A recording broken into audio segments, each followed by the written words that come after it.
Hi friends అందరికీ ఆత్మ నమస్తే అండి. నేను ఏం చేస్తున్నానా అనేసి అనుకుంటున్నారా? ప్రేమలేఖ రాస్తున్నానండి. ఎవరికా అనుకుంటున్నారా? డబ్బుకి. మనం గనక డబ్బుకి ప్రేమలేఖ రాస్తే డబ్బు మన దగ్గరికి పరిగెత్తుకుంటూ వస్తుందండి. ఈ నవేడేస్లో అంటే లవర్స్ కానీ లేకపోతే వైఫ్ అండ్ హస్బెండ్ కానీ లెటర్స్ రాసుకోవడం బంద్ చేశారు. కానీ మన మమ్మీ వాళ్ళు వాళ్ళ డేస్లో అయితే ప్రేమలేఖలు రాసుకునేవాళ్ళు. ఆ ప్రేమలేఖ చదివిన వెంటనే వాళ్ళు చాలా సంతోషంతో పరిగెత్తుకుంటూ వచ్చేవారు కదా. సో అది ఈ రోజుల్లో నడవట్లేదు. జస్ట్ వాట్సాప్లో చేయడం లేదా డైరెక్ట్గా చెప్పడం జరుగుతుంది కదా. సో ఈ రోజు నుంచి మనం కనుక ఈ లెటర్ అనేది రాయడం కనుక మనం అలవాటు చేసుకుంటే ప్రతిరోజు డబ్బు మన దగ్గరికి వస్తుంది. డబ్బు అనేది ఒక పేపర్గా చూస్తున్నాం, మన అవసరాలు తీర్చేదిగా చూస్తున్నాం. కానీ డబ్బు మన దగ్గరకు వస్తున్నా కానీ మనకున్న భయము, కొరత, టెన్షన్స్ తోటి డబ్బును మనం గుర్తించడం లేదు. సో ఈరోజు ఏం చేస్తారంటే ప్రశాంతంగా కూర్చోండి. ఫ్రైడే కదా, ఈరోజు స్టార్ట్ చేయండి. నైట్ కావచ్చు లేదా మార్నింగ్ టైంలో కావచ్చు రాయండి.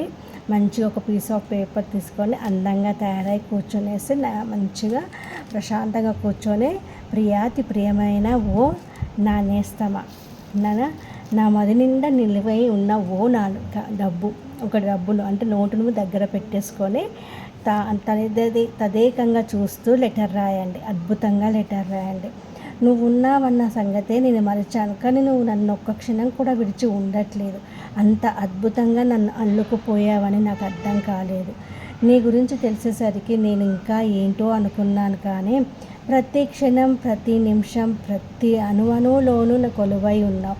నా ప్రతి అవసరాన్ని తీరుస్తున్నావని నాకు అర్థం కాలేదు నేస్తమా. ప్రియమైన ఓ డబ్బు, money, I love you, really love you. నాకు ఆహారానికి తోడ్పడుతున్నావు, నా డ్రెస్సులకి తోడ్పడుతున్నావు, నా చదువుకి సహకరించావు, నా పెళ్ళికి సహకరించావు, నేను గోల్డ్ కొనుక్కోవడానికి సహకరించావు, ఇప్పుడు కూడా నా పిల్లలకి సహకరిస్తున్నావు. ప్రతి ఒక్క దానిలోనూ నువ్వు ఉన్నావని నేను తెలుసుకోలేకపోయాను. నేను నిన్ను ప్రేమిస్తే నాకంటే నువ్వు 1000 రెట్లుగా నన్ను ప్రేమిస్తున్నావు. అది నేను సరిగా గుర్తించలేకపోయాను. ఇక నుంచి నిన్ను విడిచి నేను ఒక్క క్షణం కూడా ఉండలేను. నువ్వంటే నాకు అంత ప్రాణం. నా మది నిండా కొలువై ఉన్నావు. నిన్ను నేను ఎలా మర్చిపోగలను? ప్రతిరోజు నాతోనే ఉంటావు, ప్రతిరోజు నా గురించే ఆలోచిస్తావు. అలాంటిది నేను నిన్ను ఎలా మర్చిపోయాను? నన్ను క్షమించు. I'm sorry, please forgive me. Thank you. I love you my dear money. I am a powerful money magnet. Money comes to me easily, effortlessly, quickly అనేసి రాసేసి అద్భుతంగా మీకు ఏ విధంగా సహకరించిందో రాసేసి నాకు నేను పుట్టినప్పుడు నాకు హాస్పిటల్ ఖర్చులో మా నా పేరెంట్స్కి సహకరించిన థ్యాంక్ యూ. తర్వాత నేను ఎదుగుతూ ఉంటే నా ప్రతి అవసరానికి, చదువుకు, బట్టలకి, అన్నిటికీ సహకరించావు, థ్యాంక్ యూ. తర్వాత నేను పెళ్లి చేసుకున్నాక నాతోనే ఉంటూ నా ప్రతి అవసరాన్ని తీరుస్తున్నందుకు థ్యాంక్ యూ. ఇలా ప్రతిసారి థ్యాంక్ యూ చెప్తూ గ్రాటిట్యూడ్ రాయండి. ఇలా గనక ప్రతిరోజు మీరు రాసారంటే ఇంకా చూడండి, మనీ ఎందుకు రాదు ఫ్రెండ్స్, మన దగ్గరికి అద్భుతంగా వస్తుంది. ఏదో ఒక రూపంలో వస్తుంది. ల్యాండ్ సేల్ చేయడంలోనో, లేకపోతే బిజినెస్లోనో, లేకపోతే జాబ్ పర్పస్గానో ఏదో ఒక విధంగా మీ దగ్గరికి మనీ అనేది రావడం జరుగుతుంది. బట్ ఫస్ట్ ఆఫ్ ఆల్ మిమ్మల్ని ఉన్న నెగిటివిటీస్ అన్నింటినీ రిమూవ్ చేశాకనే స్టార్ట్ చేయండి. ఓకేనా? ఫస్ట్ మీలో ఉన్న నెగిటివ్ థాట్స్ అన్నింటినీ రిమూవ్ చేయండి.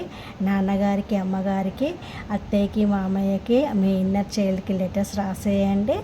మీలో ఉన్న నెగిటివ్ బ్లాకేజెస్ని రాసేసి బర్న్ చేసేసాక అప్పుడు మనకి లెటర్ రాయండి. చూడండి, ఇంకా మనీ అద్భుతంగా ఫ్లో అవుతుంది. రాసాక ఈ పేపర్ని మీ పూజా మందిరంలో అమ్మవారి ఫోటో వెనుక పెట్టేసేయండి. ఇలా ప్రతిరోజు వీలున్నప్పుడల్లా రాయండి, లేదా వీక్లీ వన్స్ అన్నా రాయడం స్టార్ట్ చేయండి. అద్భుతంగా మీ లైఫ్లో మనీ అనేది మీతోనే అయస్కాంతంలాగా ఉంటుంది. ఓకేనా ఫ్రెండ్స్? థ్యాంక్ యూ అండి. నా ఛానల్ని లైక్, షేర్, సబ్స్క్రైబ్ చేసుకోండి. Thank you all.